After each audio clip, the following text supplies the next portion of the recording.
嗱，接新娘嘅時候咧，男女家咧都要準備好多嘅禮品嘅喎。我哋先講男家先啦。嗱，男家最緊要咧就以前咧就好興咧係大紅花轎、大鑼大鼓咧咁樣咧係接新娘嘅，咁先嫁祭堂噶嘛。咁但係而家咧好多時候咧我哋就用花車嚟代步啦。不過咧又興翻喎，古老當時興喎，而家都可以用翻花轎都得嘅。咁啊，另外新郎哥一定要帶嘅咧，就係一個繡球啦。啊，以前你都聽過拋繡球啦，咁不過而家咧可以用一個鮮花球代替啦。咁啊，新娘咧接個花球咧，先至為之係正式接到新娘噶。咁啊，最重要咧，另外一項咧就係開門利是啦。咁你啲姊妹一定要攞啦，然後先俾你可以接到新娘嘅。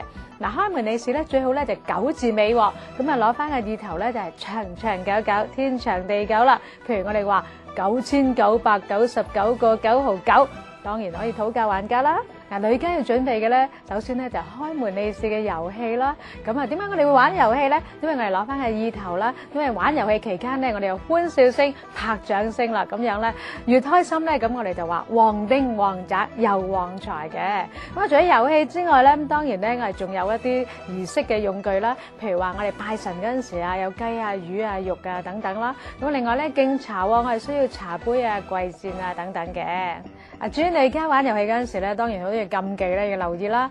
咁譬如首先咧，我哋要留意下新郎哥嗰個背景啦。譬如舉個例子，新郎哥咧佢係做三行啊或者建築嘅咧，最怕咧就掂到咧女性嘅內衣褲啦。咁如果你用到呢啲嚟到做嗰個道具咧，咁就唔係太好啦。咁啊，另外都要留意下新郎哥嘅身體狀況喎。譬如舉個例子，新郎哥咧就係個胃咧就唔係太好嘅。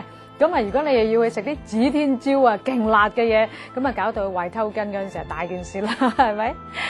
好啦，咁啊，仲有咧嗰個時間嘅方面嘅控制啦。因為你知我哋傳統婚禮咧就好着重咧吉時啊、空時啊嗰啲嘢啦。咁啊，新娘咧一定咧要喺吉時出門咧，同埋咧係過門去男家嘅。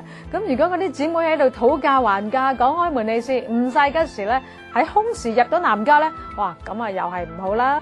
玩完遊戲咧，過晒關之後咧，跟住咧就敬茶啦。嗱，我哋敬茶都好多禮儀咧要留意嘅喎。咁啊，首先我哋睇下究竟係跪禮啊，定話係企禮啦。咁啊，通常咧，如果我哋敬俾父母啊同埋長輩咧，我哋係跪禮嘅。但係如果有啲平輩嘅咧，咁我哋可以咧係企禮就得噶啦。咁啊比較簡單啲啦。咁啊，另外要值得留意嘅咧就係咧，我哋敬茶嗰陣時咧，通常咧會好多咧係珠寶首飾咧係送俾一對新人嘅。咁啊，謹記一定要即時咧係戴起啲珠寶首飾嘅喎。咁因為如果你唔戴起佢咧，就表示咧一係你就唔中意送禮俾你嗰個人，又或者咧你唔中意嗰件首飾，咁啊都係唔好噶啦，即係表示你冇禮貌啦。所以記得要即刻戴起佢，咁就攞翻個意頭啦。咁啊，敬完茶之後咧，我哋可以出門咯噃。咁啊，出門咧又有個儀式咧，好重要嘅就係我哋咧要開起把紅遮嘅。咁無論你係着婚紗又好，着裙褂又好咧，都要開住紅遮，話記住紅色嘅喎。咁啊，然之後咧，我哋出門咧，咁啊，我哋可以咧係揼一啲嘅紅豆啊、綠豆啊、米啊，咁喺個遮面嗰度咧，咁啊表示一對新人咧出門嗰陣時咧就係出入平安嘅。